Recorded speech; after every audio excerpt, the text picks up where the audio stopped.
Alors, il se trouve, oui, qu'à l'Académie française, j'ai succédé directement à Cousteau. Et que, au fond, il y a une ressemblance entre Cousteau et Pasteur. Je me suis rendu compte de ça en discutant un peu du livre.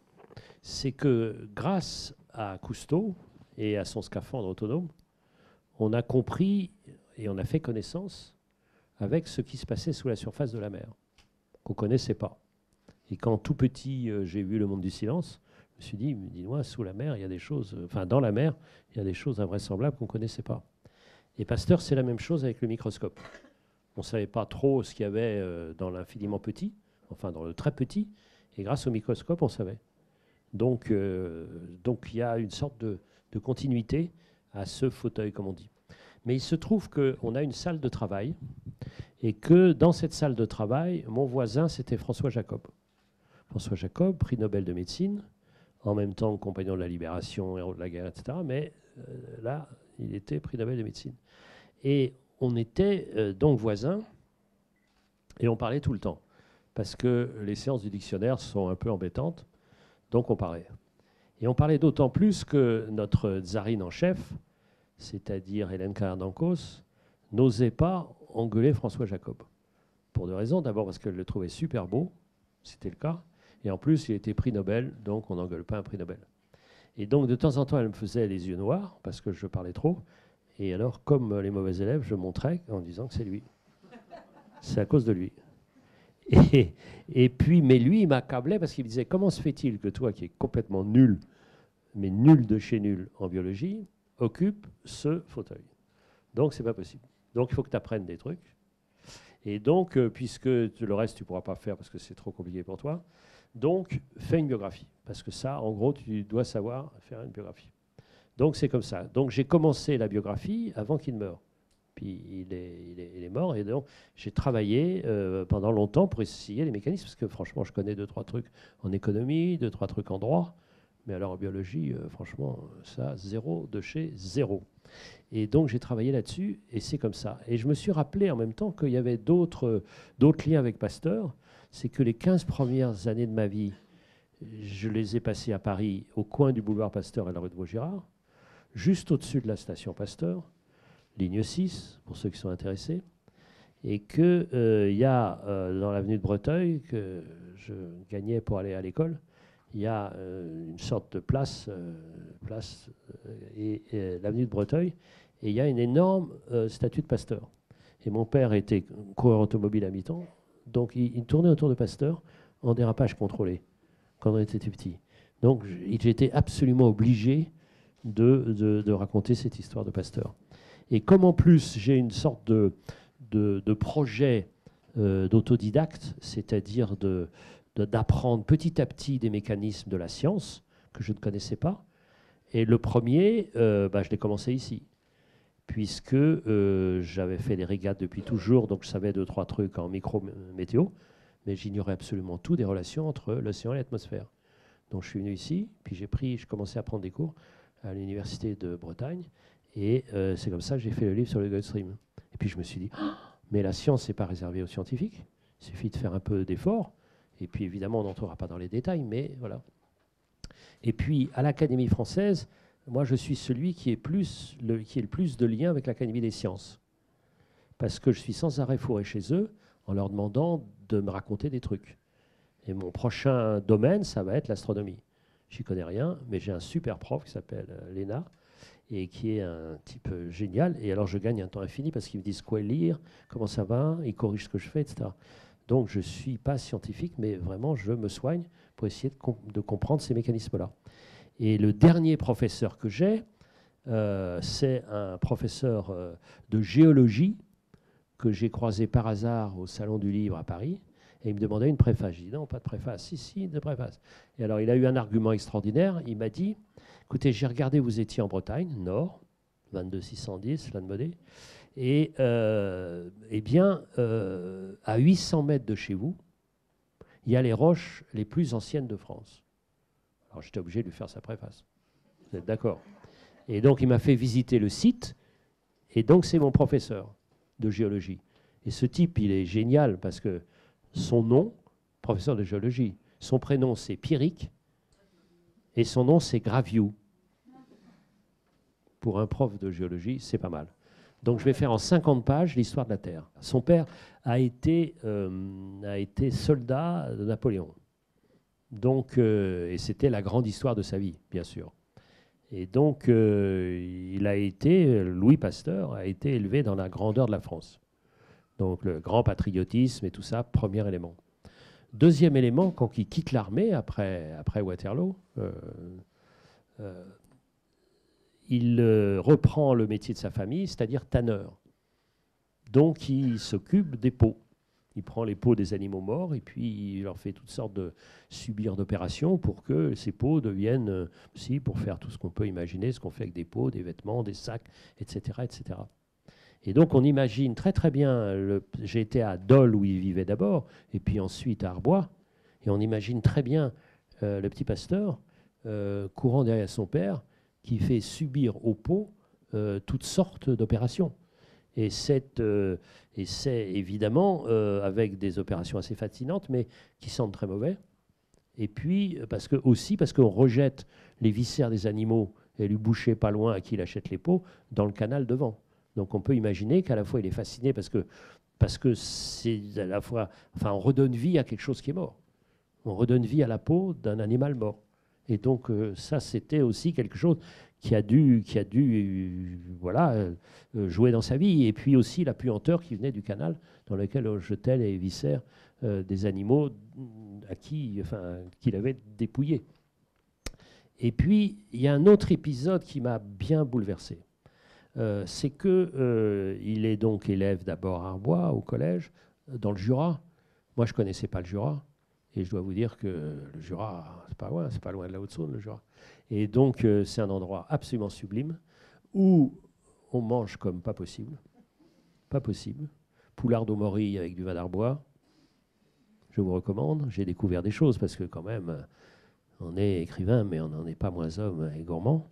Et donc, il est là. Donc, au début, il est au collège. Puis, au collège, un petit collège, et le père a quand même de l'ambition pour son fils. Donc, il lui dit, il va aller à Besançon. Mais à Besançon, c'est pas non plus si bon que ça, dit-il, le père. Alors, il dit, on va aller à Paris. Et il a 16 ans. Et puis, pendant donc, il est pensionnaire à Paris. Et déprime profonde, mais détresse. Et sans rien dire, le père va chercher son fils, sans rien dire. Il lui ouvre les bras et reviennent à Arbois.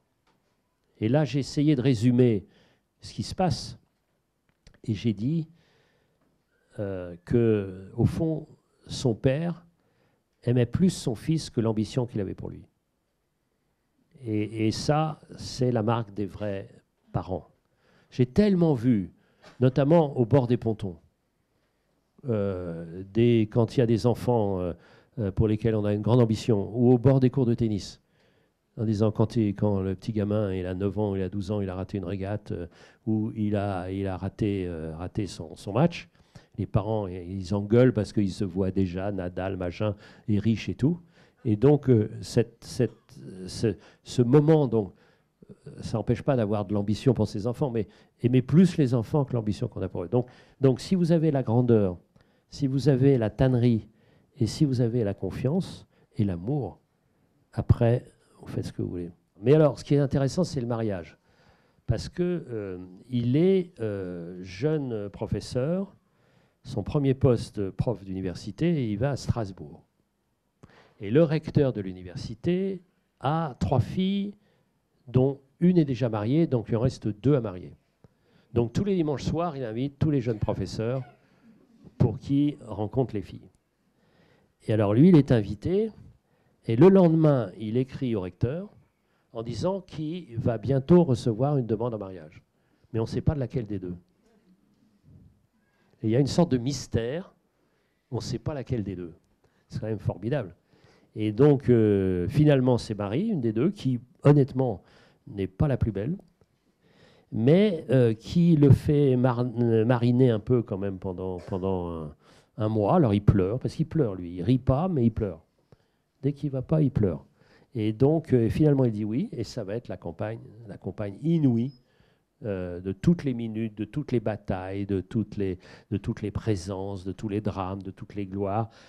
Personne inouïe, toute sa vie est là, et elle est enterrée dans le tombeau de Pasteur, mais au pied de Pasteur, comme un chien quand même. Et donc, parce qu'il y a un tombeau hallucinant, super kitsch, dans l'Institut Pasteur, qu'on peut le visiter, avec des mosaïques partout, et en mosaïque, tous les animaux que Pasteur a soignés. Parce qu'on retient qu'il a soigné les êtres humains, mais il a soigné les êtres humains tard dans sa vie. Avant, il a soigné la bière, il a soigné le lait, il a pasteurisé, il a soigné le vin, il a soigné les vers à soie, il a soigné les poules parce qu'elles avaient le choléra, il a soigné les vaches parce qu'elles avaient le charbon. Et puis à la fin, il a cessé d'être vétérinaire et voilà, il est passé à l'être humain. Donc tous ces animaux-là sont là. Donc c'est un moment de kitsch incroyable. Le titre que j'ai choisi, donc La vie, la mort, la vie, s'explique de la manière suivante. Peu de savants ont passé autant de temps et avec autant de succès pour expliquer la vie, les mécanismes de la vie. Parce que jusqu'à lui, on disait force vitale. On ne savait pas trop, mystérieux, tout ça. Lui, elle a montré comment ça fonctionnait. Donc la vie. Et comme si la mort était jalouse de toutes ses conquêtes sur la vie, la mort l'a frappé sans arrêt, cruellement. C'est-à-dire ses sœurs, qui sont mortes toutes les deux avant 27 ans, sa mère très très tôt, son père assez rapidement, et surtout sur 5 enfants qu'il adorait, parce que c'est un personnage à la fois froid et incroyablement chaleureux, et sur 5 enfants, il a perdu une petite fille à 2 ans, une petite fille à 9 ans et une petite fille à 12 ans. Les 2 de maladie, et les 3 de maladie. Et donc Marie était là pour le tenir parce qu'il était ravagé. En plus, il a eu un premier AVC à 46 ans, un deuxième AVC 15 ans après. À chaque fois, il était quasiment paralysé. Rééducation, rééducation, rééducation sans arrêt. Donc une vaillance invraisemblable. Marie était là tout le temps, tout le temps, tout le temps, tout le temps. Et donc, personnage absolument admirable. Et s'il n'y a pas le père, il n'y a pas Pasteur. Mais s'il n'y a pas Marie, il n'y a pas Pasteur non plus. Donc c'est au fond ce qui me bouleverse le plus dans cette affaire, c'est la continuité.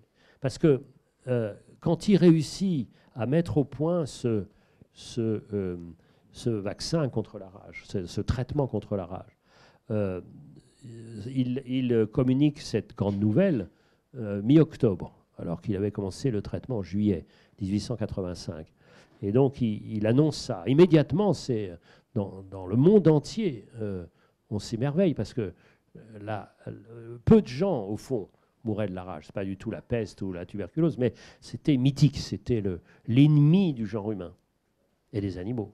Et donc, c'est le vainqueur. Donc, une personne arrive le lendemain, puis 10 le surlendemain, puis 100. Donc, il ne peut pas les soigner. Il a un tout petit labo, il ne peut pas les soigner. Donc, il se dit, il faut que je crée une institution. Ça sera l'Institut Pasteur. Donc, il fait appel aux dons privés qui viennent du monde entier, du tsar de Russie, de l'empereur du Brésil, du monde entier, des petits, des grands. Et puis, il crée en 3 ans, il crée l'Institut Pasteur, 1888.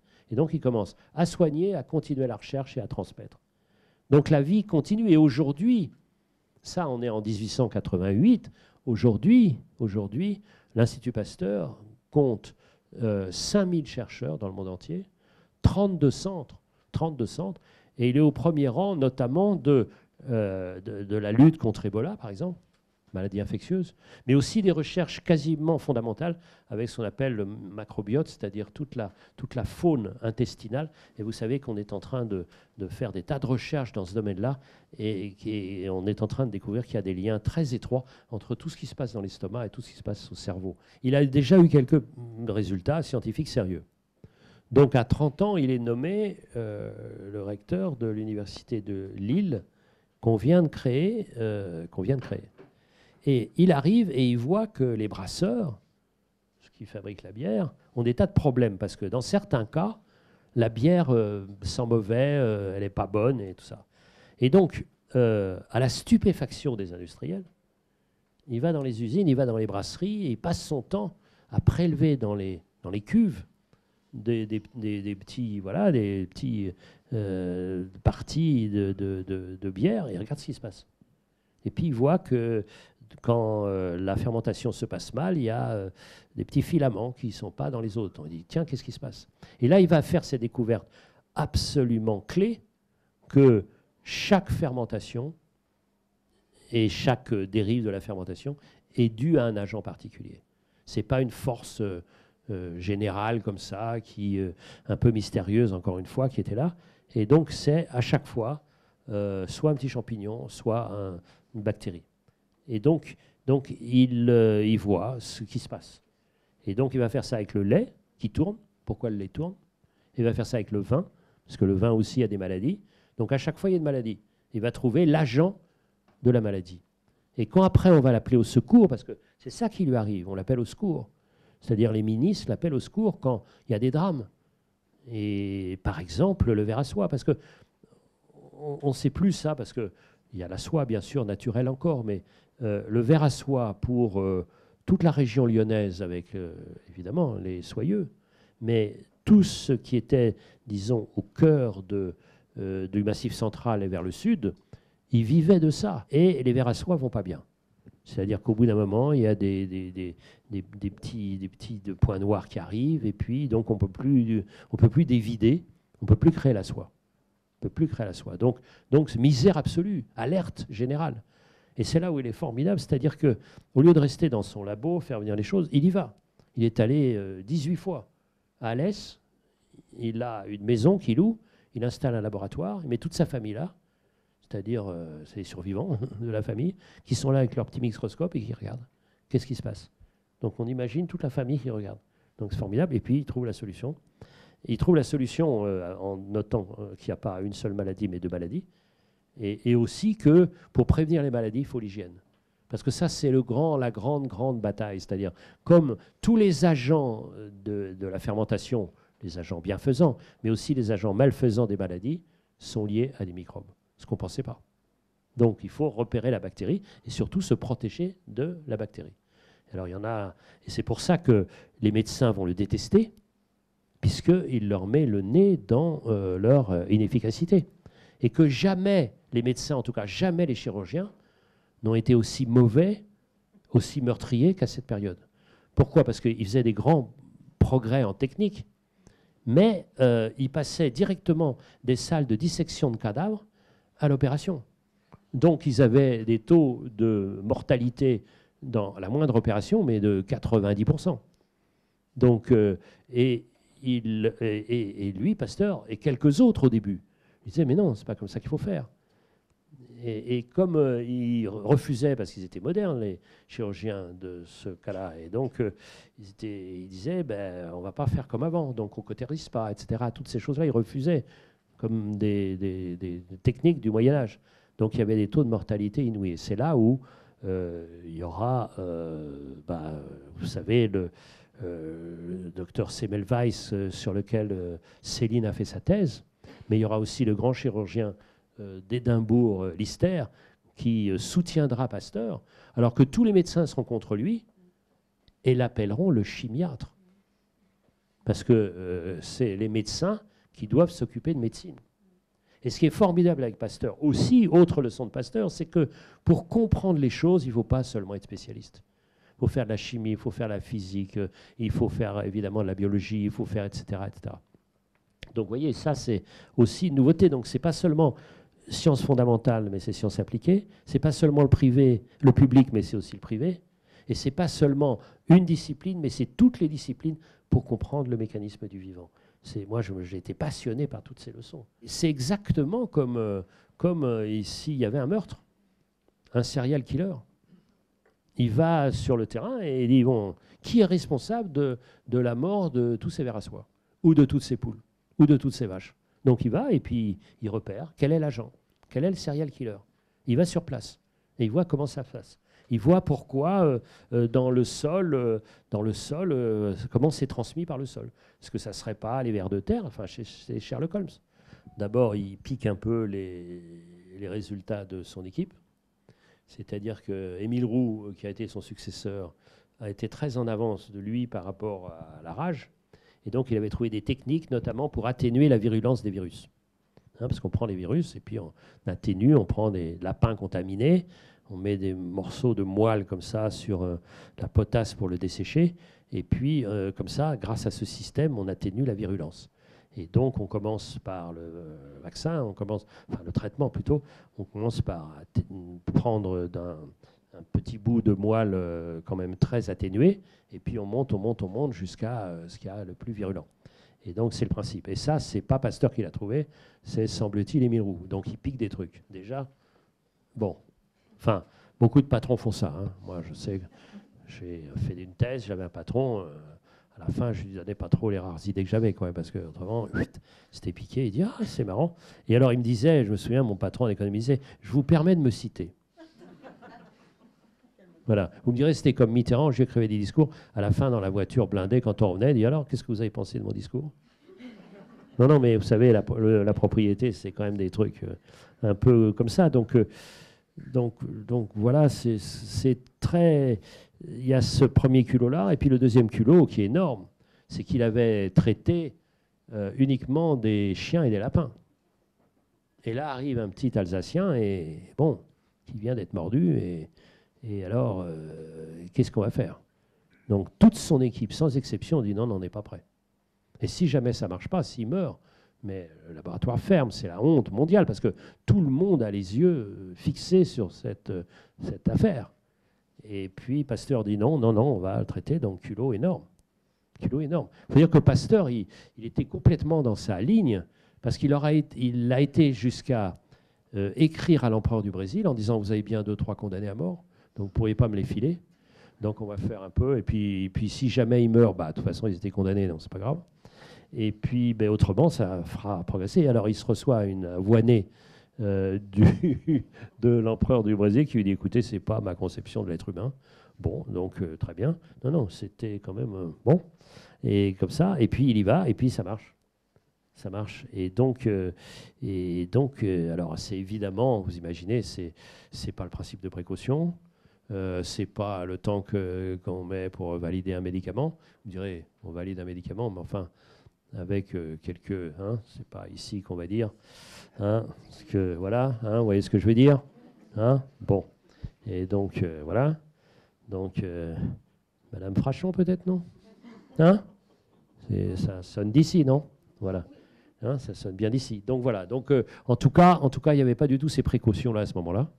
Et donc, il a un culot absolument inouï. On peut dire, si on est gentil, que cette reconnaissance lui servait à avoir des fonds pour ses labos. Ce qui est vrai. C'est-à-dire, s'il n'avait pas eu cette gloire mondiale, il n'aurait pas, en aussi peu de temps, créé l'Institut Pasteur. C'est vrai que c'était nécessaire. Mais il avait une sorte de très, très haute idée de lui-même. Et il a fait... il a sans arrêt travaillé à sa gloire. Comme on dit, il a de son vivant construit son tombeau. Et donc, et je cite une lettre formidable qu'on trouve à Dole où il écrit à un photographe en disant que le portrait qu'il a tiré de lui n'est pas formidable. Et que ses proches ont dit qu'il avait le menton trop fort, etc. Que donc il se met à sa disposition pour refaire un cliché. Par exemple, il ne serre jamais les mains, puisqu'il sait que tout... Hein, donc, ce n'est pas le genre à rouler une pelle tout de suite. Et là, il ne serre pas les mains. Alors, il ne rit pas. Il rit pas. Alors, je me suis demandé pourquoi il ne riait pas. Alors, j'ai conclu en disant parce que le rire est contagieux. Alors, j'étais content. J'étais content. Vous savez, alors, quand on est écrivain, vous êtes là, votre petite chambrette, machin, etc. Puis il dit, pourquoi il ne rit pas? Pourquoi il ne rit pas? Est-ce que ça ne serait pas parce que le rire est contagieux? Alors là, roi du monde. Mais enfin, il faut faire la page d'après. C'est ça l'affaire. Et donc, il est quand même, c'est pas un grand rigolo, non, mais en même temps, donc, il est là, il est austère, il est exigeant, tous les meilleurs chercheurs du monde entier sont venus pour travailler avec lui, et aucun n'est parti. Jamais, aucune rupture. Parce qu'il était tellement fasciné par toute cette aventure à laquelle il participait, que tout ça emportait tout. Et ils sont restés pasteuriens. Et vraiment, on les voit encore aujourd'hui, les jeunes, ils disent on est pasteuriens. vraiment, François Jacob, il me disait, qu'est-ce que tu es? Je suis pasteurien. C'est-à-dire, c'est les héritiers de Pasteur. Cet élément, c'est émouvant parce que cette continuité, parce qu'il y a eu des tas de savants, il y a eu des instituts qui ont été créés. Mais cet institut qui continue à la fois à soigner la recherche et à transmettre, dans tous ces pays, aucun exemple. Ce qui est aussi intéressant, c'est qu'en creux, vous faites un peu le portrait du 19e siècle. Parce que ce 19e siècle, moi je le méprisais totalement, c'est un siècle pas très, un peu lourd, un peu comme ça. On sait ce qu'en dit Baudelaire, ce qu'en dit Flaubert, la bêtise, tout ça, l'embourgeoisement. C'est vrai, mais il ne faut pas oublier que le 19e siècle est aussi le siècle de la passion de la connaissance. Parce que c'est à ce moment-là que la connaissance fait un progrès énorme, comme jamais dans toute l'histoire de l'humanité. C'est là où on découvre des tas de choses, notamment les mécanismes même de la vie. Et imaginez que ce siècle était plein d'espérance. Il pensait que tous les problèmes allaient être réglés par la connaissance. C'est-à-dire l'inverse de nous. C'est-à-dire, nous, on pense que, au fond, la science, souvent, s'est rendue coupable de conflits d'intérêts, de choses comme ça, etc. On se méfie de la science et on adore la nature. Le siècle du 19e, il disait que le péril venait de la nature et que tout le résultat, les conquêtes, tout le salut viendrait de la science. Et imaginez la passion de la science qu'il y avait dans le grand amphi de la Sorbonne où il y a plus de 2200 places. C'était plein et on organisait des controverses entre savants pour voir qui avait raison. Du catch scientifique. Et donc notamment sur la grande bataille de la génération spontanée pour voir d'où venaient les mécanismes, d'où venait qu'une solution se trouble, comment ça marche, est-ce que c'est une force vitale ou est-ce que c'est de la poussière dans l'air avec des particules qui viennent et qui troublent la solution. Et là, Pasteur invente des tas de choses, voilà, des ballons à col de cygne pour montrer que là, la poussière ne pouvait pas venir, etc. etc. Et puis, il y a des compétitions entre scientifiques. Ils prennent des ballons et ils montent au Mont-en-Vert, là, à Chamonix, pour prendre de l'air plus haute, donc avec moins de germes, etc. Enfin, voilà, c'est du sport scientifique. Et en même temps un roman policier, quoi. Donc c'est ça qui m'a fait marrer. Alors évidemment les scientifiques ils disent bon, Eric il nous joue, je leur dis mais est-ce que c'est faux? Il dit non, c'est pas faux. Ah bah alors j'ai le droit de raconter comme ça. Ouais, c'est vrai, tu as le droit. C'est facile pour moi parce que quand c'est compliqué, je comprends pas. Donc je suis obligé d'aller vers le simple et puis après je valide. C'est-à-dire alors ils s'engueulent entre eux pour savoir si j'ai le droit de dire ça ou non. Ça c'est des grands moments. Les scientifiques s'engueulent entre eux en disant franchement, Eric ne peut pas dire ça. C'est faux. Ah oui, mais c'est faux, mais c'est vivant. C'est peut-être vivant, mais c'est faux. Alors je retiens, puis après je recommence, je dis bon, ça, alors ça je peux dire, alors je fais voter. Ouais, ça Eric il peut dire. Alors je leur fais signer pour être bien sûr. Non, mais vous voyez, c'est des promenades que j'essaye de faire et de proposer. C'est-à-dire, pour expliquer la mondialisation, j'ai pris le coton, l'eau et le papier pour essayer d'expliquer. Donc, ce n'est pas du tout exclusif, exhaustif, mais simplement, c'est une petite fenêtre comme ça. Et on prend un point de vue, et puis on apprend morceau par morceau. Et par exemple, j'avais écrit avant une biographie de Lenôtre, le jardinier de Louis XIV, sans lequel il n'y aurait pas eu ce parc. C'est bien le château, mais le parc, pour moi, c'est mieux. Donc, comment ça marche? Vous voyez, c'est-à-dire, vous prenez quelqu'un, mais ça, c'est l'écrivain. L'écrivain n'est pas c'est pas un essayiste. C'est pas dans les grandes synthèses. Il prend une histoire et à partir d'histoire, il fait réfléchir. Voilà, c'est ma seule ambition, petite ambition, et de passeur, essayer d'être cette chance immense. C'est comme maintenant, les scientifiques me font confiance parce qu'ils savent que je travaillerai jusqu'au moment où ça sera vrai. C'est-à-dire, c'est pas romancé, c'est des hypothèses je me mets à la place d'eux. Mais sur les mécanismes scientifiques, c'est pas du tout romancé, vous voyez. Et donc, ils me font confiance, donc ils m'ouvrent les portes. Donc, j'ai ce privilège immense de pouvoir rencontrer absolument qui je veux. Et ça, je sais que le livre sur Pasteur est un passeport, vous voyez, parce que ça veut dire que dans d'autres domaines, je suis en train de travailler, par exemple, sur la mondialisation et les différentes temporalités. Ce qui se passe avec Daesh, c'est quand même inouï. C'est-à-dire, on est le Moyen-Âge, et en même temps, c'était la très haute technologie.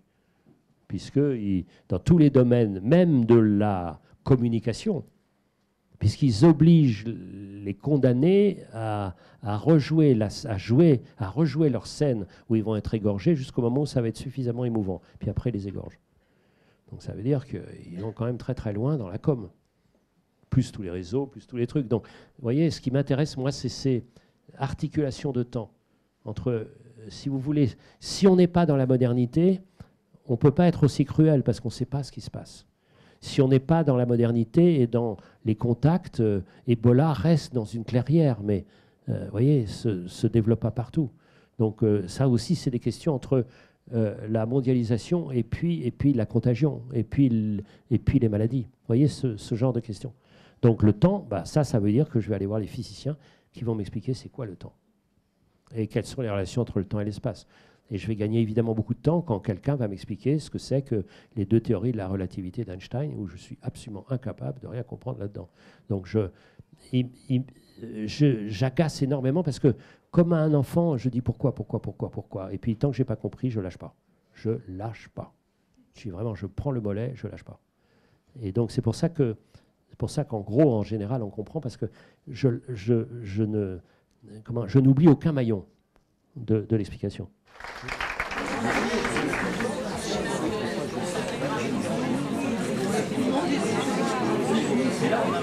Oui.